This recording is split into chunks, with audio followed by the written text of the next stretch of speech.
यह कहानी एक सत्य घटना के ऊपर आधारित है। इस कहानी में दिखाए गए पात्र काल्पनिक है। इस कहानी का उद्देश्य किसी समुदाय अथवा व्यक्ति को हानि पहुंचाना नहीं है, बल्कि समाज में हो रही घटनाओं से लोगों को सतर्क करना हमारा एक उद्देश्य है। राजस्थान की राजधानी जयपुर के गांव हिरनोदा के बलाइयों का मोहल्ला में रहने वाले दिनेश वर्मा की शादी करीब 7 साल पहले हेमलता उर्फ हेमा से हुई थी। बाद में दिनेश 2 बच्चों का पिता बना। घर के खर्चे बढ़ गए, लेकिन दिनेश की कहीं नौकरी न लगी तो वह दूसरे काम करके परिवार का पालन पोषण करने लगा। हेमलता प्रतियोगी परीक्षा की तैयारी कर रही थी। यह बात 1 साल पहले की है। उसके पड़ोस में रहने वाला 26 वर्षीय योगेश वर्मा भी प्रतियोगी परीक्षा की तैयारी कर रहा था। योगेश उसका रिश्ते में देवर लगता था। दोनों प्रतियोगी परीक्षा की तैयारी कर रहे थे। इस दौरान एक दूसरे के संपर्क में आए। दिनेश सुबह काम पर घर से चला जाता था, फिर वह शाम को ही घर वापस लौटता था। हेमा की सास अपने छोटे बेटे के पास सटे मकान में रहती थी। हेमा अपने दोनों बच्चों के साथ पूरे दिन घर में अकेली रहती थी। योगेश अक्सर दिनेश की गैर मौजूदगी में हेमलता के पास आकर प्रतियोगी परीक्षा की तैयारी करने लगा।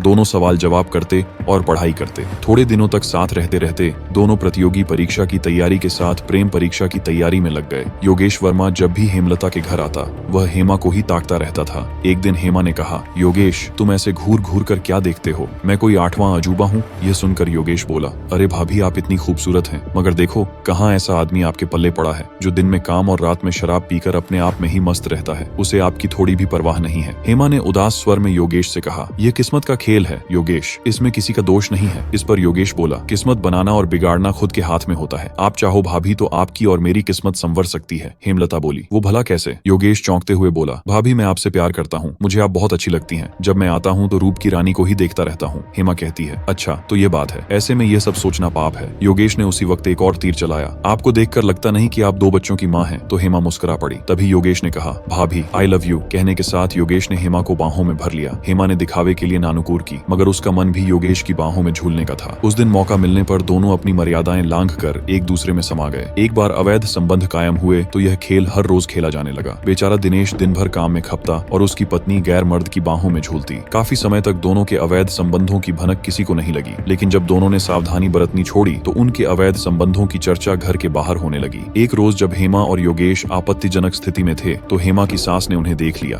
तब योगेश वहां से भाग गया। योगेश के जाने के बाद सास ने हेमा को खूब खरी खोटी सुनाई। सास ने कहा, आज के बाद योगेश को घर में देखा तो मैं दिनेश से कह दूंगी, फिर वह तुझे जिंदा नहीं छोड़ेगा। तू योगेश से कह दे कि वह आइंदा घर नहीं आए। हेमा सास की कड़वी बातें सुनती रही। उसकी चोरी पकड़ी गई थी। वह कुछ बोलती तो बखेड़ा होता। एक दिन माँ ने दिनेश से भी इशारों में कहा, बेटा, तू काम करने चला जाता है। योगेश दिन भर बहू के पास पड़ा रहता है। कहता है दोनों प्रतियोगी परीक्षा की तैयारी कर रहे हैं। मुझे इनके लक्षण अच्छे नहीं लग रहे। योगेश का घर आना बंद करा और बहू पर नकेल कस, वरना वह हमें मुंह दिखाने लायक नहीं छोड़ेगी। थोड़े दिन तक हेमा और योगेश दूर रहे। हेमा ने फोन करके योगेश को बता दिया था कि उनके अवैध संबंधों की पोल खुल गई है, इसलिए वह कुछ दिनों तक दूर ही रहेंगे। इस दौरान हेमा को मौका मिलने पर फोन से दोनों बात कर लेते थे, लेकिन ऐसा और ज्यादा दिनों तक नहीं चल सका। दोनों मिलने के लिए तड़पने लगे तो एक दिन योगेश ने हेमा से कहा, हेमा, एक बार तो मिलो, बहुत दिन हो गए हैं, मैं देखती हूँ। उसी दिन सास ढाणी में किसी के घर गई तो हेमा ने फोन करके योगेश को घर बुला लिया। योगेश और हेमा काफी दिन बाद मिले थे, इसलिए दोनों कमरे में बंद हो गए, मगर उन्हें डर था कि कोई आ जाएगा। वासना की आग जल्दी से बुझाकर योगेश घर के बाहर निकला तो सामने से आते दिनेश ने उसे देख लिया। वह योगेश वहां से भाग खड़ा हुआ। दिनेश घर आया। उसने हेमलता को आवाज दी। पति की आवाज सुनकर हेमलता अंदर तक कांप गई।